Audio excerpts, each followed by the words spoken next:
시편 이사야 43장 21절에 보면 하나님께서 이렇게 말씀하셨습니다. 이 백성은 내가 나를 위하여 지었나니 나를 찬송하게 하려 하심이라, 이렇게 말씀되어 있습니다.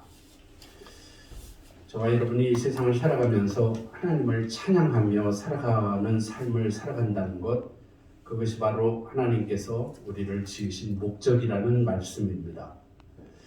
그리고 그렇게 하나님을 찬양하며 살아가는 삶이야말로 하나님의 목적에 합당한 가장 행복한 삶이고 가장 건강한 삶이고 그리고 바람직한 삶이라고 할 수 있습니다. 반면 어떤 이유에서든지 하나님을 찬양하며 살지 못하는 인생이 된다는 것은 바른 삶을 잃어버린 곤고한 인생이 되었다는 뜻입니다. 하나님께서 인생을 지으신 목적이 찬양받으시려고 지으셨기 때문입니다. 방금 우리가 읽은 이 18절의 말씀은 이스라엘 백성들을 하나님께서 이끌어 주셔서 출애굽을 성공적으로 이끄신 하나님을 찬송하면서 그 하나님 아버지께 영광 돌리는 모세와 또 그 모세의 찬송을 듣고 함께 찬송을 부른 이스라엘 백성들의 찬양입니다. 이 찬양의 주제가 되는 구절 한 절을 꼽으라고 하면 2절 말씀이라고 할 것입니다. 2절에 보면 여호와는 나의 힘이요 노래시며 나의 구원이시로다. 그는 나의 하나님이시니 내가 그를 찬송할 것이요 내 아버지의 하나님이시니 내가 그를 높이리로다. 이렇게 되어 있는 말씀입니다. 이 찬송은 이 이후에 구약 성경에 나오는 모든 이스라엘 백성의 찬양의 시작이 되는 첫 번째 찬송이었고, 또 이후에 불려지는 이스라엘 공동체의 찬양의 전형이 되었습니다. 그러므로 모세는 하나님을 찬양하는 믿음의 모범을 제시하는 사람이 되었고, 그리고 이 모세가 부른 바로 이 찬양 중에 2절 가사는 훗날까지 모든 찬양하는 이스라엘 백성들의 찬양의 기준이 되었습니다. 정말 뒤에 찬양이 유명한 사람인 다윗이 똑같은 내용으로 찬양하는 것을 보면 신비로울 따름입니다. 사람이 하나님을 찬양한다는 것, 그것은 저와 같이 여러분과 같이 이렇게 교회를 오래 다니거나 또 주일마다 예배를 드리는 성도에게 있어서는 찬양하는 것이 그렇게 신비로운 일로 여겨지지 않을 수도 있지만, 그러나 성도 여러분, 이것은 놀라운 기적입니다. 저와 여러분이 하나님을 찬양한다는 것은 하나님을 보았다는 것을 반증합니다. 지금까지 이스라엘 백성들이 애굽에서 노예처럼 살면서 이스라엘 백성들의 눈에 보인 대상은, 특별히 지금 이스라엘 백성들이 하나님의 은혜로 6월절 초태생의 죽음의 재앙을 통하여 애굽에서 이제 탈출하는 과정에서 지금 이스라엘 백성들이 보는 것은 애굽의 마병과 또 군대, 또 기병과 군사들, 그들만 보였습니다. 다시 말하면 하나님이 보이지 않았습니다. 그 상황 속에서 이스라엘 백성들은 자신들을 볼 때 마치 독에 갇힌 쥐처럼 보였고, 자신들의 목숨을 생각할 때 파리 목숨처럼 위험에 처해 있는 목숨처럼 보였을 것입니다.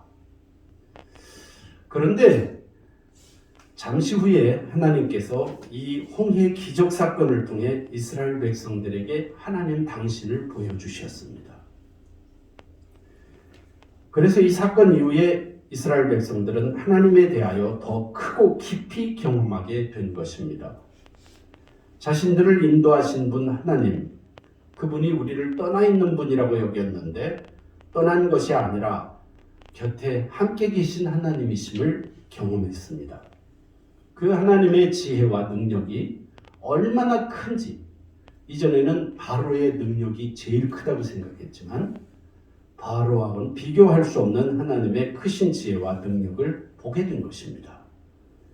그분은 애굽의 그 많은 병거와 마병들을 손 하나 쓰지 않고 자기들의 발로 홍해 바다로 스스로 덤벼들게 하시고 그들이 바닷속으로 깊이 들어온 시점에서 갑자기 양쪽으로 벌어졌던 물기둥이 합류하게 하심으로 그 모든 군사와 애굽 백성들을 시체로 만들어 버렸습니다. 더 이상 마병들의 무서운 고함 소리나 병거들의 두려움을 일으키는 바퀴 굴러가는 소리가 들리지 않았습니다. 그들은 바다에서 순식간에 일어난 그 놀라운 일을 통해 하나님을 보았고 하나님의 기이한 능력을 체험했습니다. 그분은 정말로 위대한 나의 하나님이시요 나의 삶을 책임지시는 우리 이스라엘의 하나님이신 것을 그들은 경험했습니다. 누가 찬양할 수 있느냐?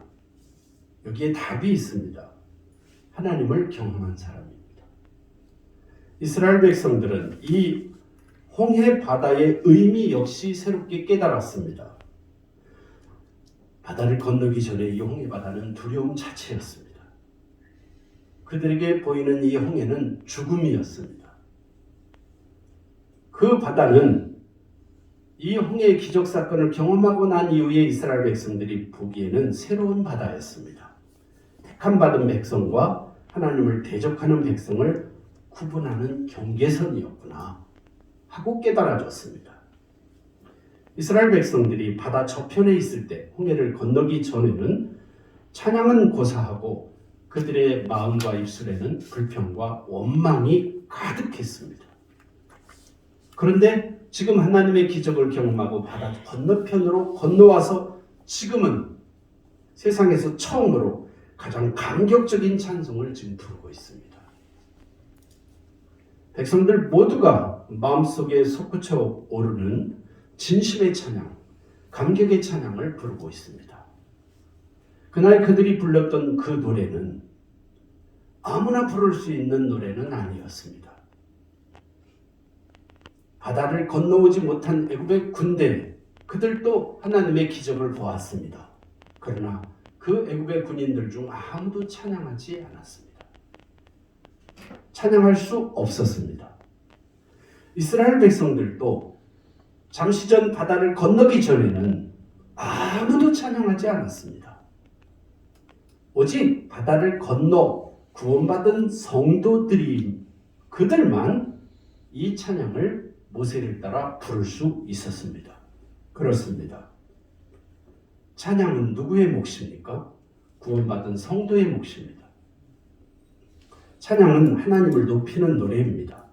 이 찬양은 하나님을 경험한 사람, 하나님의 구원을 경험한 사람이 하나님을 높이며 그 하나님이 베푸신 사랑과 은혜를 기뻐하고 감사하면서 하나님을 높이는 구원의 노래입니다. 이스라엘 사람들은 나중에 대대로 예배를 하면서 찬양을 부를 때마다 여기에 있는 바로 이 2절을 기초로 노래를 불렀습니다. 다윗의 시편을 읽어보면 다윗왕 역시 이 2절을 기초로 찬양을 펼쳐가고 있음을 알 수 있습니다. 성도 여러분, 오늘 저와 여러분이 드리는 예배를 여러분은 무엇이라고 생각합니까? 예배가 뭐죠? 그것은 하나님께서 행하신 구원을 다시 기억하는 일입니다. 그리고 그 큰 하나님의 구원에 의지해서 지금 저와 여러분이 처한 어려움과 위험에도 불구하고 하나님이 구원해 주실 것이라고 믿고 불안해하지 않으면서 하나님을 찬양할 수 있는 능력, 기적, 그것이 바로 찬양입니다. 오늘 본문 말씀인 이 모세와 이스라엘 백성들의 찬양은 어떤 찬양이었는지를 살펴보겠습니다.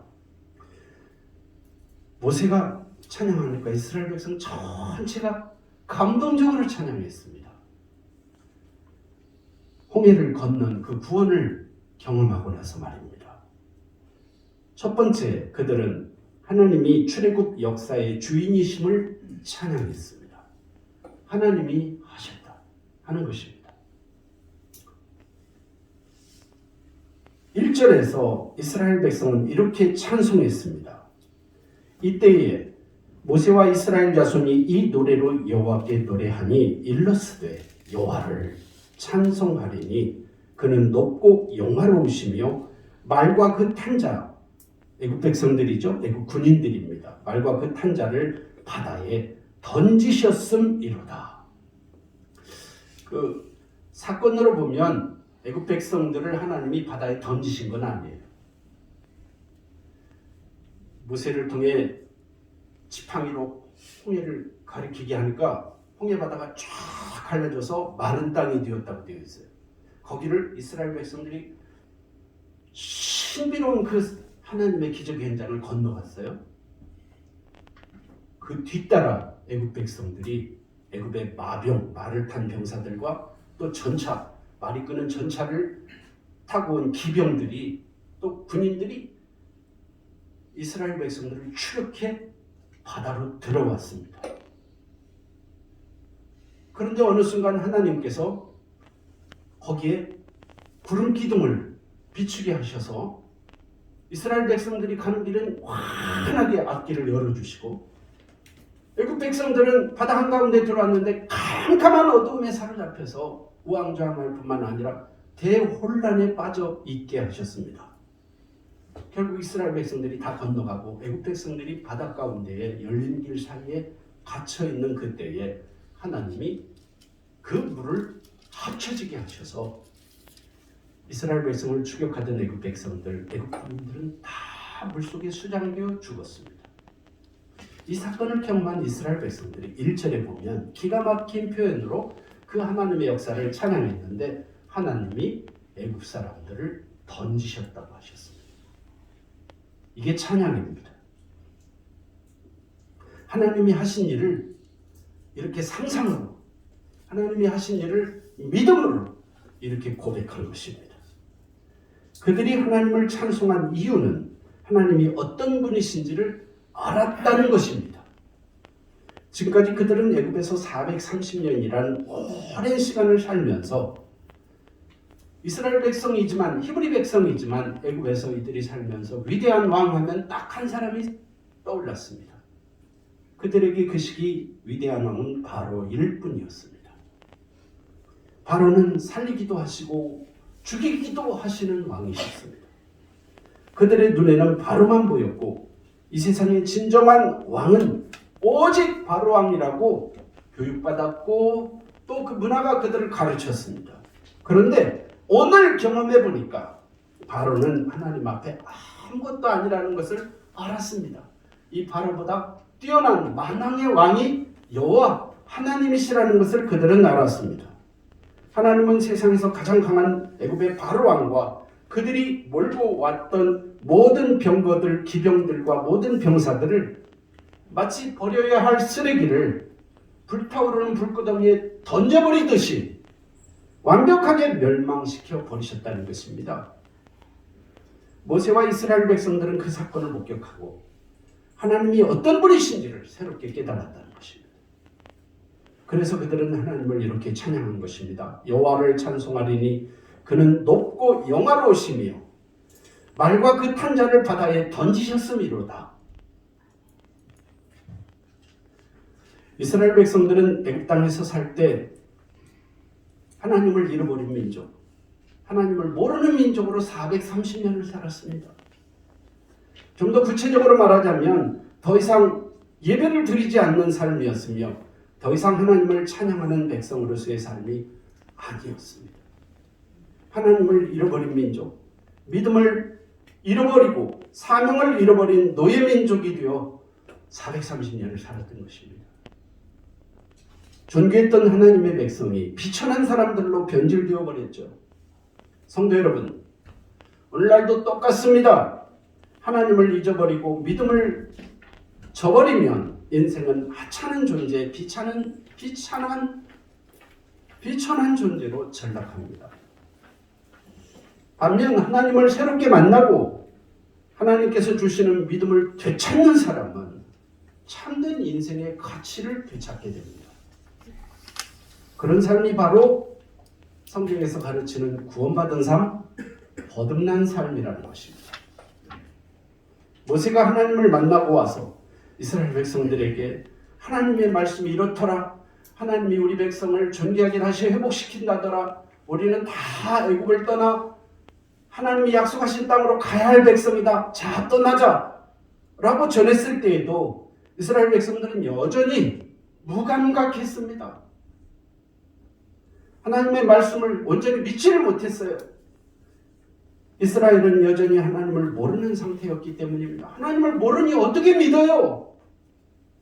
모세가 아무리 감동적인 말로 설득을 해도 이스라엘 백성들의 마음에 와닿지를 않는 거예요. 성도 여러분, 내가 하나님을 경험하지 않았는데 어떻게 찬양을 하냐고요? 배워서 노래는 부를 수 있어요. 그러나 내 마음과 중심을 드리는 찬양은 불가능해요. 무감각하기 때문입니다. 모세를 통해 하나님께서 일으키신 9가지 참혹한 재앙을 그들은 경험해 보았고 결정적인 구원 역사로서 10번째 재앙인 6월절 초태생 죽음 재앙을 통해 구원을 경험한 백성들이었지만 여전히 그들의 믿음은 온전하지 못했습니다. 홍해 앞에서 직면하게 된 애굽 군사들, 막 쫓아오는 애굽의 그 무서운 군사들을 볼 때 거대한 두려움과 절망에 사로잡혔습니다. 간밤에 있었던 6월절의 은혜는 싹 사라지고 곧바로 그들의 입에서, 그들의 가슴에서 원망과 불평과 절망의 말이 쏟아져 나오기 시작했습니다. 그들은 모세와 하나님의 기대와는 전혀 다른 모습으로 도리어 모세를 원망하면서 차라리 애굽에 머물러 살았으면 좋았을 뻔 알았다고 하면서 울부짖었습니다. 애굽에서 떠나온 것을 후회하면서 전혀 믿음 없는 백성의 현 주소를 그대로 드러내는 모습을 우리는 지난주 새벽 예배 말씀을 통해 보았습니다. 그것을 보면 그들이 여전히 하나님 말씀을 믿을 수 있는 준비가 되어 있지 않다는 것을 알 수 있습니다. 홍해 앞에 섰는데도 말입니다. 오늘 본문 말씀은 모세의 찬양이며 그 모세가 먼저 부른 찬양을 이스라엘 온 백성들이 함께 따라 부른 이스라엘 백성들의 집단 찬양입니다. 오늘 본문 말씀의 첫 번째 가치가 무엇인가 할 때 그것은 이것입니다. 도무지 원망과 불평과 절망과 낙심으로 가득 찼던 사람들이 변하여 하나님을 찬양하고 있다는 것입니다. 똑같은 사람들인데 어제의 그들이 아니에요. 원망과 불평과 낙심하던 사람들이 이제 하나님을 높이고 있어요. 그 찬양의 첫 번째 내용은 자신들을 구원하신 하나님 아버지를 역사의 진정한 주인으로 고백하는 찬양입니다. 하나님에 대하여 하나님의 은혜와 사랑에 관하여 들어서 아는 사람이라고 다 하나님을 찬양할 수 있는 것은 아닙니다. 그 하나님의 사랑과 은혜를 들어서 아는 정도가 아니라 경험하고 깨달은 사람, 그리고 그 하나님의 사랑과 은혜 속에서 감격하며 살아가는 사람만이 진정한 찬양을 부를 수 있다는 것입니다. 6월절 초태생의 예외 없는 죽음 재앙 속에서 건진받은 특별한 이 이스라엘 백성들이 바로 그 백성들이었습니다. 그러나 그들 모두 하나님을 찬양하는 사람이 자동적으로 된 것은 아니었습니다. 홍해를 건넌 후 모세를 시작으로 모든 이스라엘 백성들이 비로소 찬양다운 찬양을 부르고 있는 것입니다. 오늘 우리는 18절까지 읽었는데요. 19절 이하를 보면, 자 보세요. 순서로 보면 모세가 제일 먼저 찬양하니까 이스라엘 백성들이 찬양했고요. 이 이스라엘 백성들의 찬양이 끝나자마자 모세의 누나인 미리암이 찬양합니다. 그 미리암이 찬양하자 모든 여인들이 함께 기뻐서 춤을 추고 찬양합니다. 성도 여러분, 이쯤이면 모든 이스라엘 사람들이 다 찬양을 부른 듯이 보입니다. 불렀습니다. 그러나 이 찬양은 누구나의 찬양은 아니었습니다. 입술로 노래를 불렀다고 다 진정한 찬양이 아닙니다. 진정한 찬양이 찬양의 능력으로 경험된 사람들이 누구냐 하는 것이 중요합니다. 하나님의 구원을 진심으로 깨달은 사람에게만 진정한 찬양이 우러나는 것입니다. 그렇습니다. 진정한 찬양은 바로 그러한 진정한 구원을 받은 백성들의 몫입니다. 성도 여러분, 저와 여러분은 교회를 등록하고 교회 다니다가 때가 되어 세례받은 것으로 만족해야 할 사람들이 아닙니다. 저와 여러분의 영원한 숙제는 하나님과의 사랑의 관계입니다. 더 중요한 것은 하나님의 능력을 체험하며 사셔야 합니다. 하나님의 능력을 체험하지 않고는 찬양하는 사람이 될 수 없어요. 형식적으로는 세례받았는데 구원받은 사람답지를 못해요. 하나님의 능력이 경험되지 않아요. 그럼 어떻게 하면 하나님의 능력을 경험해서 찬양다운 감격적인 찬송을 우리도 좀 하고 살 수 있겠습니까? 온전한 절망 속에서도 하나님을 바라보는 훈련을 끊임없이 해야 합니다.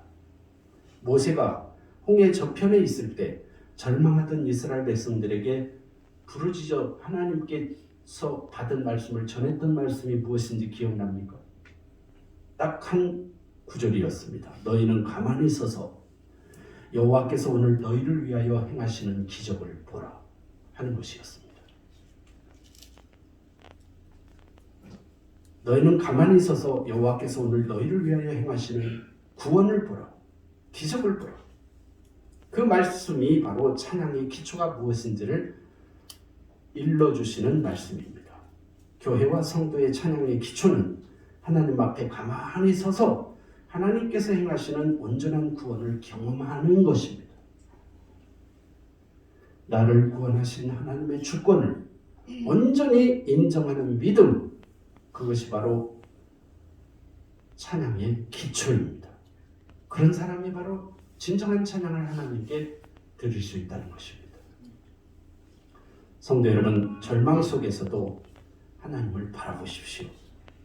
그때 하나님은 그 하나님이 이스라엘 백성들을 구원하셨던 그 강하고 능력 있으신 팔로 저와 여러분을 도우실 것입니다. 그리고 진짜 찬송을 저와 여러분의 입술과 마음에 부어주실 것입니다. 그래서 찬양하는 사람이 되게 바꿔주실 것입니다. 이스라엘 백성들의 찬양, 모세의 찬양의 두 번째 가치는 자신들을 인도하신 하나님의 사랑과 은혜를 찬양하고 있다는 내용입니다. 찬송의 내용이 하나님의 사랑과 은혜입니다. 우리를 홍해를 건너도록 이렇게 구원해 주신 하나님의 사랑과 은혜. 찬송의 내용이 하나님의 사랑과 은혜라는 것은 하나님과 나와의 관계가 어떤 관계인지를 생각하면서 감사와 감격으로 그 사랑과 은혜의 관계를 높였다는, 찬송했다는 뜻입니다. 앞에서 말씀드린 것처럼 이 찬송 전체의 핵심 가사, 핵심 주제가 되는 한 절은 2절입니다. 여호와는 나의 힘이요 노래시며 나의 구원이시로다. 그는 나의 하나님이시니 내가 그를 찬송할 것이요 내 아비의 하나님이시니 내가 그를 높이리라 하는 이 찬양입니다. 말씀드린 것처럼 이 찬양 가사는 이스라엘 백성들의 집단적인 최초의 찬양이었고, 이 찬양은 훗날 이스라엘 백성들이 부를 모든 찬양의 전형이 되었습니다. 수천 년 후에 다윗이 부르는 찬양에도 이 찬양 가사가 똑같이 나와요. 다윗의 찬양에도. 그런데 이 2절 말씀 속에 나라는 혹은 내가라는 주어가 6번 나옵니다. 이 2절 한 절에 나, 내가. 여호와는 나의 힘이요 나의 노래시며 나의 구원이시로다. 그는 나의 하나님이시니 내가 그를 찬송할 것이며 내 아비의 하나님이니 내가 그를 높이리라. 이 2절을 읽어보면 나라는 단어를 유독 강조하고 있어요. 나, 내가. 여러분, 이 말씀을 읽으면서 무슨 생각이 드십니까? 이스라엘 백성이 지금 달라졌어요. 이스라엘 백성이 이전에 생각하던 하나님이 아니에요. 이스라엘 백성들이 하나님을 얼마나 귀히 여기는지 몰라요. 모세와 이스라엘 백성들은 지금 변화된 자신에 대해서 깜짝 놀라고 감동하고 있어요. 지금 하나님을 자신의 하나님으로 자랑하고 있어요. 나의 하나님이라는 이 하나님이 나의 힘이요, 나의 노래요, 나의 구원이신 하나님, 그 하나님을 내가 찬송하고 내가 높이겠다는 것입니다. 지금까지 그들은 하나님에 대하여 자부심이 없었어요. 하나님 생각지도 않았어요. 하나님 백성이 하나님을 잃어버렸어요. 하나님 백성이 예배를 잃어버렸어요. 형편이 어쩔 수 없었어요. 어떻게 예배를 드려요, 애굽에서?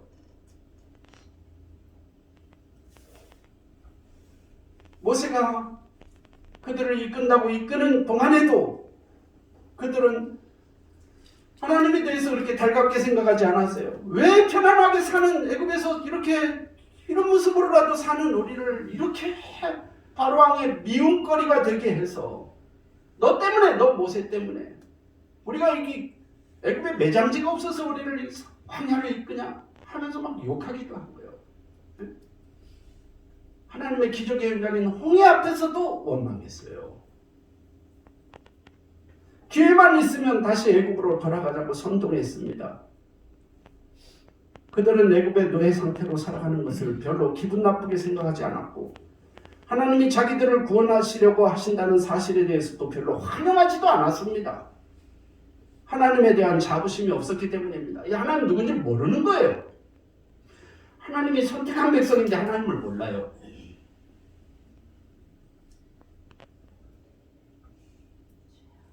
하나님께서 주시는 구원의 가치를 모르기 때문입니다. 그런데 지금은 그들이 이 하나님을 이전에 그렇게 무시했던, 그렇게 가치롭게 여기지 않았던 하나님을 나의 하나님, 여호와는 나의 힘, 나의 노래, 나의 구원이시라고 찬양하고 있습니다. 이제는 하나님이 내 하나님이라고 말하고 있습니다. 그리고 그 하나님은 내 아비의 하나님이라고 말합니다. 얼마나 자랑스럽게 자랑하고 있는지 몰라요. 그들은 내가 그분 하나님을 높이겠다고 결연하게 찬양 생활할 것을 다짐하고 있어요. 집단적으로. 그들은 이제야 비로소 하나님을 제대로 발견한 것입니다. 그들은 조상적부터 하나님을 섬기는 백성인 게 맞았습니다. 그러나 그 하나님이 얼마나 위대하고 고마우신 분이신지에 대하여 아는 바가 없었습니다. 그런 경험 없이 430년을 살았으니까요. 430년이나 되는 긴 세월 동안 인생의 주인 되신 하나님을 찬양하고 경배하는 예배를 잃어버렸기 때문입니다. 인생은 하나님을 섬기지 않는 순간부터 곧바로 우상을 섬기게 되어 있습니다.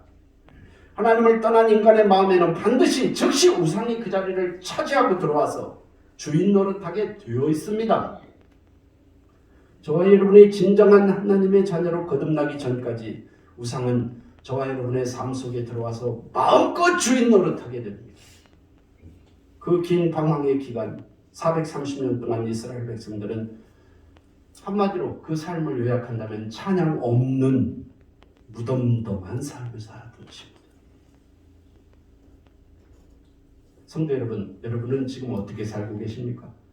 여러분 가슴 속에 하나님을 향한 찬양이 있습니까?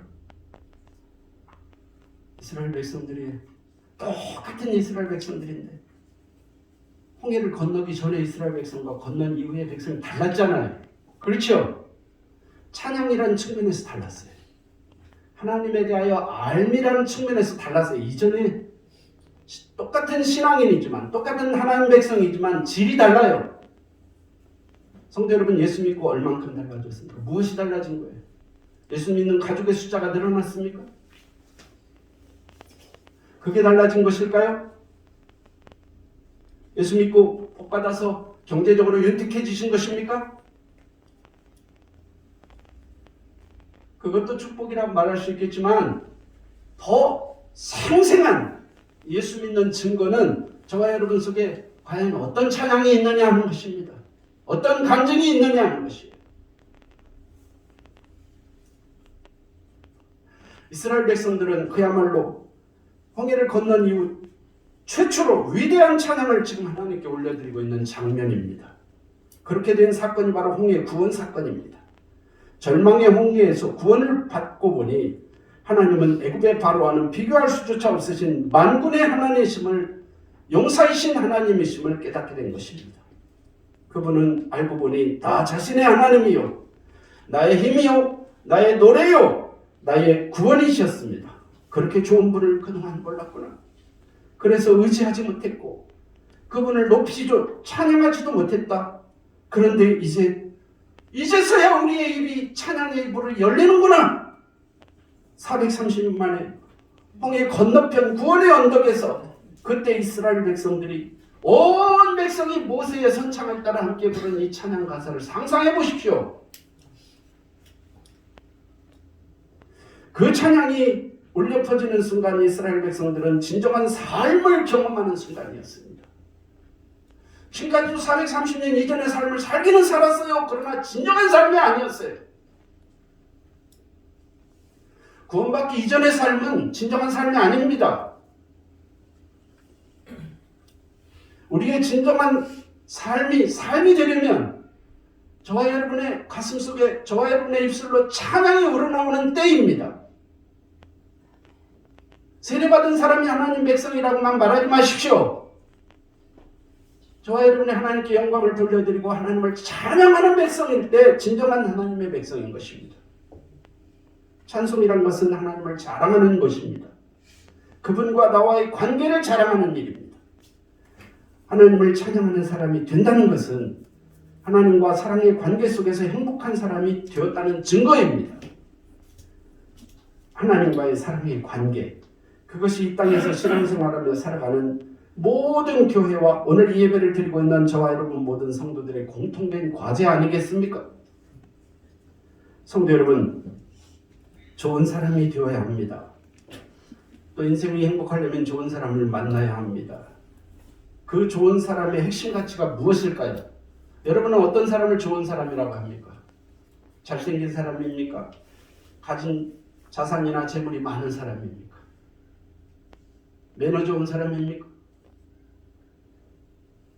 여러분이 생각하는 좋은 사람의 핵심 가치는 무엇입니까? 누가 좋은 사람이죠?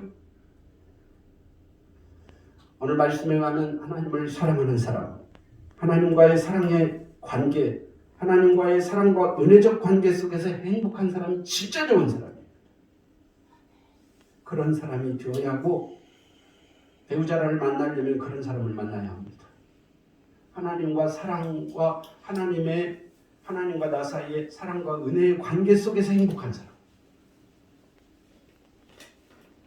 그런 사람이 되고 그런 사람을 만나려면 저와 여러분 하나님의 성품이 무엇인지를 알아야 합니다. 하나님의 자비하심과 사랑을 경험해야 합니다. 이스라엘 백성들이 홍해를 건너서 찬양한 찬양의 첫 번째 주제는 하나님이 구원하셨다는 것이었고요. 지금 살펴보는 두 번째 주제는 그 하나님이 자비로우신 하나님이었다는 것입니다. 우리 같은 사람을 어떻게 하나님이 이렇게 구원하시지? 하는 것이었습니다.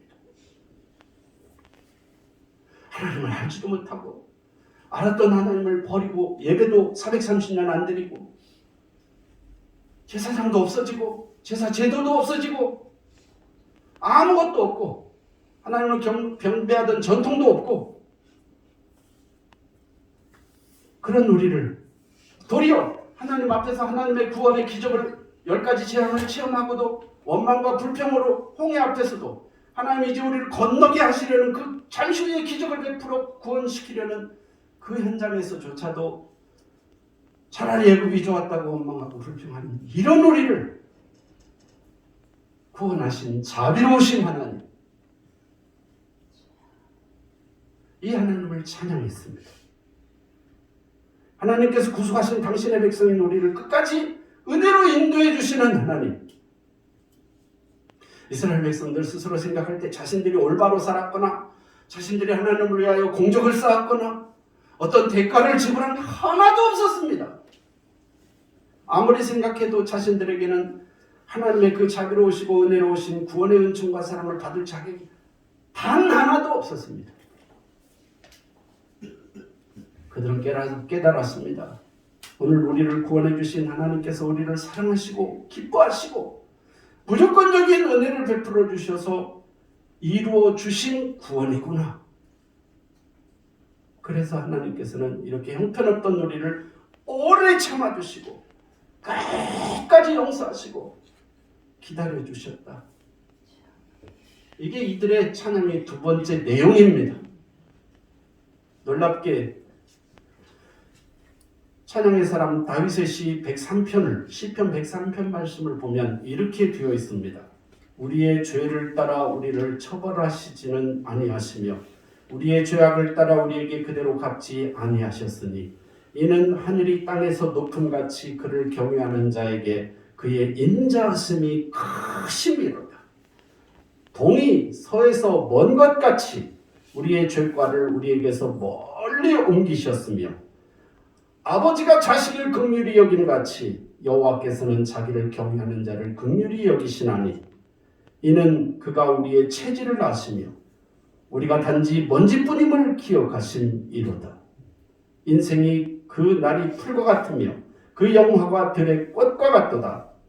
그것은 바람이 지나가면 없어지나니 그 있던 자리도 다시 알지 못하거니와 여호와의 인자하심은 자기를 경외하는 자에게 영원부터 영원까지 이르며 그의 공의는 자손의 자손에게 이르리니 곧 그의 언약을 지키고 그의 법도를 기억하여 행하는 자에게로다. 성도 여러분, 지금 이 순간 바로 그 하나님이 저와 여러분의 하나님이심을 기억하십시오. 하나님께서는 여전히 동일한 사랑으로 저와 여러분의 인생을 사랑하십니다. 이 하나님의 사랑을 깨달으시기 바랍니다. 그 하나님의 사랑이 바로 구원입니다. 나를 사랑하신 하나님의 사랑과 은혜를 깊이 크게 깨닫는 만큼 저와 여러분의 찬양이 달라질 것입니다. 그만큼 우리의 찬양이 커지고 깊어질 것입니다. 우리의 찬양이 달라지는 만큼 우리의 인격과 성품은 변화될 것입니다. 그리고 하나님을 사랑하는 사람, 하나님의 사랑을 받으며 살아가는 진정한 성도로 바뀌어질 것입니다. 모세와 이스라엘 백성들의 세 번째 찬양의 내용은 영원히 인도하실 하나님에 대한 내용입니다. 영원히 인도하실 하나님. 17절, 18절 끝부분을 보십시오. 주께서 백성을 인도하사 그들을 주의 기업의 산에 심으시리이다. 여호와여 이는 주의 처소를 삼으시려고 예비하신 것이라. 주여 이것이 주의 손으로 세우신 처소로소이다. 여호와께서 영원 무궁하도록 다스리시리로다 하였다. 이게 이 모세 찬양의 마지막 부분입니다. 하나님의 도우심으로 애굽을 탈출하게 된 이스라엘 백성들은 홍해 앞에서 애굽 군대로 인해 다시 큰 두려움과 깊은 좌절과 어둠과 절망에 빠져 있었습니다. 급기야 그들은 말씀드린 것처럼 모세와 하나님을 원망하며 불평하기도 했습니다. 그들의 불평과 원망은 전형적인 불신앙의 습관, 인생을 실패와 불행으로 몰아가는 인생 패배의 습관이었습니다. 이런 인생에게 어떤 희망과 가능성이 있겠습니까? 아무것도 없습니다. 그런데 누구도 기대할 수 없었던 그들에게 희망과 구원이 다가왔습니다. 그것은 바로 여호와 하나님으로부터 펼쳐지기 시작했습니다. 그 놀라운 구원 사건이 바로 홍해를 가르셔서 이스라엘을 구원하신 이 역사적인 사건입니다. 하나님께서는 택한 백성을 구원하셔서 영화롭게 하시겠다는 언약을 끝까지 지키시는데 여기 17절 18절에 보면 주의 기업의 산에 심으시리이다 하는 말씀이 있습니다.